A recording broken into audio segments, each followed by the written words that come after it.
Good morning, students. In previous class, what we learned about the some of the geometrical figures, okay, and then line segment, okay, how to measure the line segment, how to draw the line segment, and then different types of lines, okay. That means parallel lines, perpendicular lines, okay. What's the meaning of parallel lines? What's the meaning of perpendicular lines? And then intersecting lines, okay. These are all the topics we are learned in the previous class, okay. In this class, let us learn about the angles, okay. What is the meaning of an angle, okay. What is the meaning of an angle and how to represent the angle, okay. Yeah, what is the meaning of angle? The angle means the measure of distance between two lines, okay. The measure of distance between the two lines or two line segments are two rays, okay. They are meet at a one common point or they are intersect each other is called an angle, okay. What is an angle? Okay, the measure of distance between two lines or two line segments or two rays or meet at a one common point is called an angle, okay. Yeah, here we having here we having two rays or two line segments, okay, like this, okay. This is an one ray and this is another ray. These two rays are meet at a one common point, okay. This is the one common point. Here we call it as, yeah, here O, okay, we represented as a O. This is an one common point O, that is O. Yeah, here A and this is B, okay. In this diagram OA is the one ray and OB is the another ray, okay. We know that what is a ray? A ray has one end point, okay. A ray having one end point and it can extend in one direction, okay. We can extend indefinitely, okay. We can extend this indefinitely, okay. Here OA is one ray and OB is the another ray. Both the rays are meet at a one common point, okay. That is called O. This is the common point. Both the rays are meet at this one common point. Now we have to measure the distance between these two rays, okay. When we are measuring the distance between these two lines or line segments or two rays, okay. Here I am taking rays, so I am talking about rays, okay. Yeah, here we taking two rays. Now we have to measure the distance between these two rays, okay. What is the distance between, okay, the distance between these two rays we call it as a angle, okay. Yeah, to the measure of distance between two lines or two line segments or two rays or meet at a one common point are called angle, okay. This is an angle. This distance, okay, this distance we call it as an angle, okay. And then how to represent the angle, okay. Yeah, we represent the angle by symbol like this, okay. This is a symbol to represent the angle. Yeah, this is the symbol to represent the angle, okay. In this given diagram, which is the angle?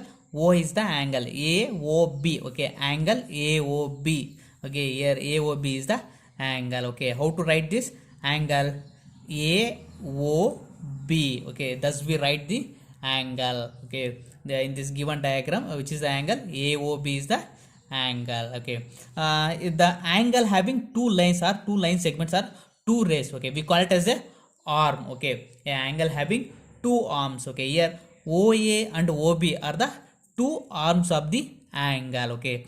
An angle having two arms, okay. Angle having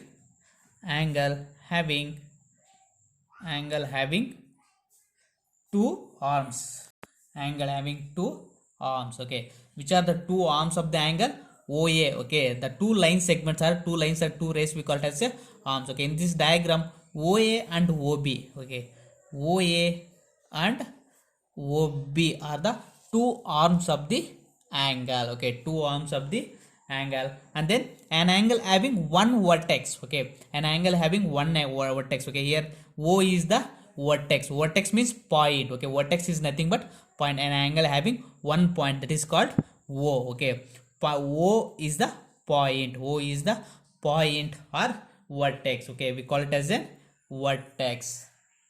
O is the vertex, okay. And then the space enclosed by these two arms, okay. This is the place, okay. The place enclosed by the two arms of the angle is called interior. This is the interior of the angle, okay. This is the interior of the angle. Interior of the angle. What is the interior of the angle?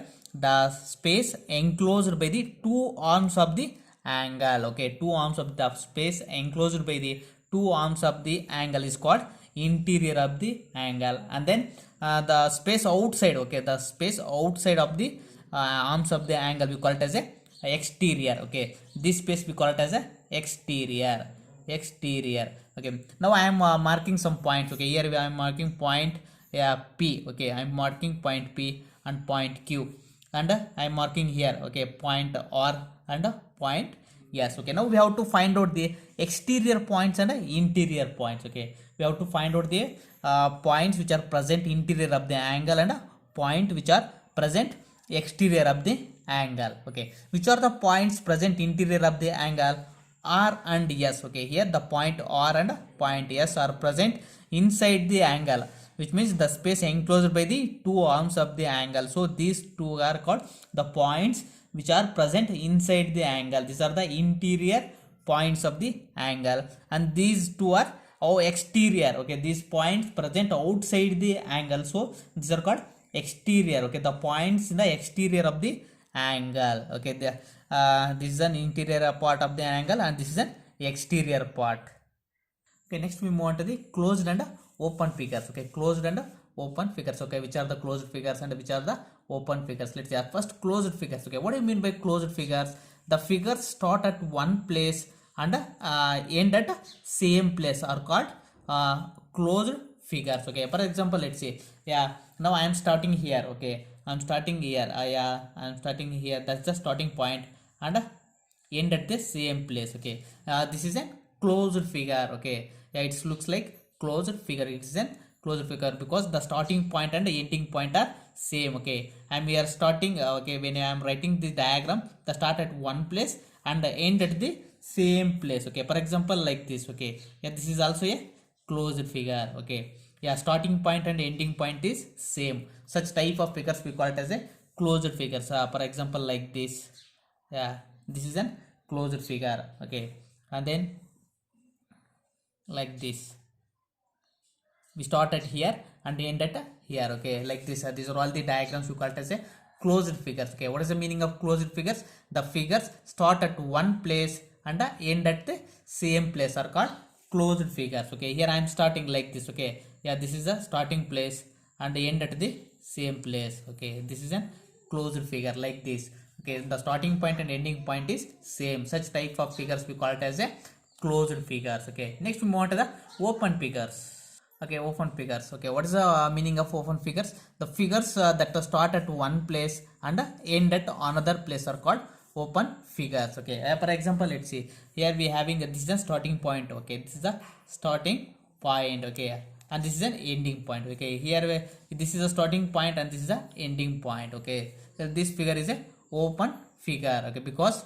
it's it start at one place and end at another place. Okay, and like this. Okay, this is an, yeah, like this. Okay, this is an open figure because of it is started here and end at here. Okay, the starting point and ending point is different. Okay, it's a start at one point and end at the another point. Okay, like this. Okay, this is also a open figure. Okay, yeah, like this. Such type of figures we call it as a open figures because these figures start at one point and end at the another place. Okay, here start at one place and end at the another place. Such type of figures we call it as a open figures. Okay, closed figure means the starting point and ending point is same. Open figures means the starting point and ending point is different. Okay, such type of figures we call it as a open figures. Okay, next we move on to the polygons. Okay, what do you mean by polygons? Okay, polygons, what do you mean by polygons? The polygons are the figures. Okay, the polygons are figures that are formed, the completely formed by the line segments. Okay, line segments. Such type of figures we call it as a polygons. Okay, the figures, yeah, what is the meaning of polygons? The figures that are completely formed by the figures that are completely formed by the line segments. Okay, line segments are called polygons. Okay, for example, triangle. Okay, here this is a triangle. A triangle having how many line segments? 3 line segments. This is one line segment, this is another one, this is third one. Okay, a triangle having 3 line segments is completely formed by the line segment, so it is an polygon. Okay, for example, we take a square. Okay, yeah, this is a square. Okay, yeah, this is an example for the polygon because this is completely formed by the line segment. Okay, yeah, for example, rectangle. Okay, this is an rectangle. Yeah, this is an example for the line, sorry, polygon. Okay, because of it is completely formed by the line segment. And this is an hexagon. It's having how many line segments? 1 2 3 4 5 6. Okay, hexagon, it's having 6 sides. Okay, it's having 6 line segments. Okay, these are all the example for the polygons. Okay, polygon means the figures that are completely formed by the line segments. Okay, that diagram, the figures which completely formed by the line segments are called polygons. Okay, yeah, for example, we take a circle. Okay, it is a closed figure. Okay, it is a closed figure. The all polygons are closed figures. Okay, it is a closed figure. Okay, is this example for polygon? No, it is not a example for the polygon because it is not completely formed by the line segment. Okay, there is no line segments in the circle. And for example, like this. Okay, is this a polygon? No, it is not a polygon because it is not completely formed by the line segment. Okay, the polygon means the figure that completely formed by the line segment are called polygons. Okay, students, in this class we learnt about the angles and then open figures and closed figures and then polygons. Okay, in next class we will continue this. Thank you.